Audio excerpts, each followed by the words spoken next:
On Easter Sunday of 1990, a horrific murder took place, not too far away from here, just outside of Coldwater in Michigan. Police almost immediately solved this crime. They knew exactly who did it, but they couldn't figure out where this guy was. The guy sent out a bunch of rambling, weird, random letters to friends and family from various different states, and then he just kind of disappeared. So, about a year later, the television show Unsolved Mysteries. Man, that show used to creep me out as a kid. It still creeps me out. Does it creep you out still? Oh, yeah. That creepy music and the guy's voice. Anyway, they highlighted this case on the show. Now, what happened after the murder was actually used for the opening scenes of the movie Jeepers Creepers. We're going to tell you all about it. You don't want to hang around for this one. There's some interesting twists and turns, and we cordially invite you to come along for the adventure. Come along. Marilynn and Dennis Depue were married a total of 18 years. They had 3 children together. Their children said that they rarely had saw them fight.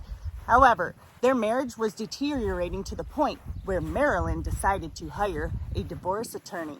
Now, it's interesting because they started debating who was going to get what and all that kind of stuff. And Dennis actually was not thrown off of the property. He was thrown out of the house, but there was a guest house out back and he was allowed to stay there. Problem with this was he still tried to exert his control over the family. He was a very controlling type of guy. So he would even break into the house sometimes. Marilynn said she would come home from work. She told some friends this. She came home from work. Dennis is sitting there in the house. So she changed all the locks. No more Dennis in the house. But what do you know? Dennis appears back in the house. She said she got home from work, and there he was. Somehow he had gotten in, even though he didn't have the keys to the new locks. So this was creeping her out. She didn't like this feeling. Now the kids also didn't like it. They didn't want to hang out with Dennis too much anymore after this. They didn't want to hang out with their father.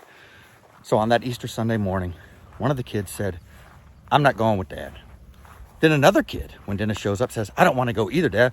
"Well, my brother doesn't have to go. I shouldn't have to go." And it turned into a big fight. He got in Marilynn's face. He shoved her down the stairs.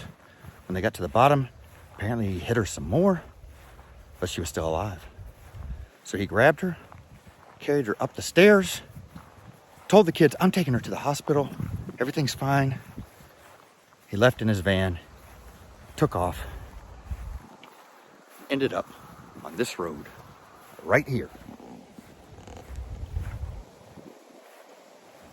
It was on this road right here where a couple were going down on Easter morning enjoying a Sunday cruise when a van barreled up behind them and weaved around them. It scared the lady. They often played a game where they would remember the license plate, and she thought to herself, "Geez, this guy is going fast." So that's how she remembered GZ for the license plate. That's right, GZ were the first 2 letters of the license plate on this guy's van. So they continued driving down this road on until they came up to this abandoned schoolhouse right over here. This one right here. So they came up to this abandoned school building, 1908 District School number 3, which this thing's always been abandoned for a long time because it was abandoned way back when this happened in 1990. So who knows? But anyway, she looks over here and notices somewhere in this area right over here, there's a man holding a white sheet that appears to have blood on it. She thinks it's blood. It's red, appears to be blood. So they continue further. Of course, she tells her husband this, that look, there's a guy over here with some kind of sheet. They come over here to this side of the school, and she's still looking, and what does she notice now? Then she noticed that the same van that had passed them earlier with the crazed driver in it was parked over here. That would have been parked right in this area here. And the husband's like, "Are you sure?" "I'm sure. That's the same van." So they continue on. They're thinking about it, talking about it. She's writing down the license plate number, the GZ, of course. Then they notice the van comes right up behind them somewhere on the road right down there. And this goes on for about 2 miles. This van is riding on their bumper. It was at that point that they see a road they can pull off on, and they veer off onto that road. Then they saw the van over on the side of the road with the man changing his license plate. So, as crazy as it is, they decided to turn around and go check on what that man was doing. They notice there's some blood on the passenger door. They notice that he is changing the license plates, or at least taking his license plate off. And then they head back here to the school to see what was going on. These guys are kind of crazy. Very crazy. Like, I don't think I'd want to come back into a scene of a crime, potentially. They don't know what was going on here, but they came back. They're brave. So obviously the van was gone at this point. The guy's off somewhere else. They come over here to the school and they begin to head off to the side to go check and see what's going on behind the building.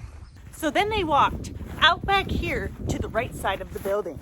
There's the old abandoned school building right there. And then it was somewhere right back in here where they did find that bloody sheet. It was a sheet, white sheet, just covered in blood. It was stuffed into some sort of animal hole somewhere in this area right here. As a matter of fact, it's probably a bigger animal hole than that.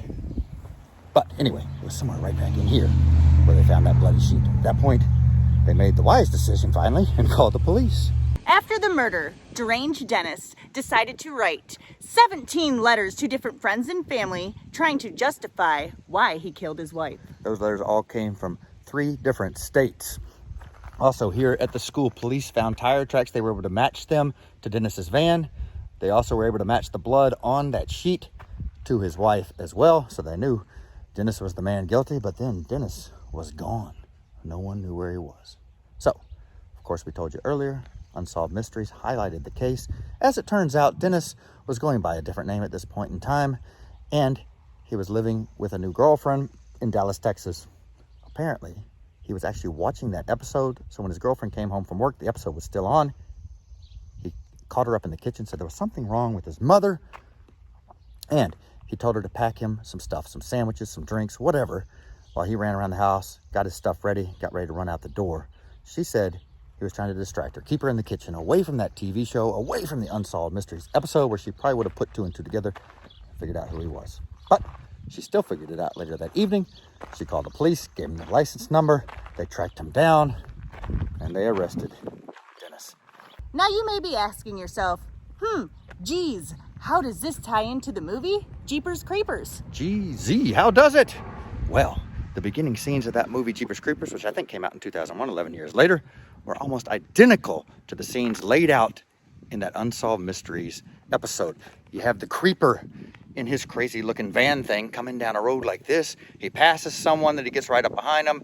They see him a little bit later dropping off a dead body beside a building. It all ties in. Go watch it after you get done with our video. Go check it out. The scenes, opening scenes of Jeepers Creepers. There's even a video somewhere that compares the two, the opening of Jeepers Creepers with the scenes from Unsolved Mysteries from this particular case. What an interesting, crazy tale that took place right here.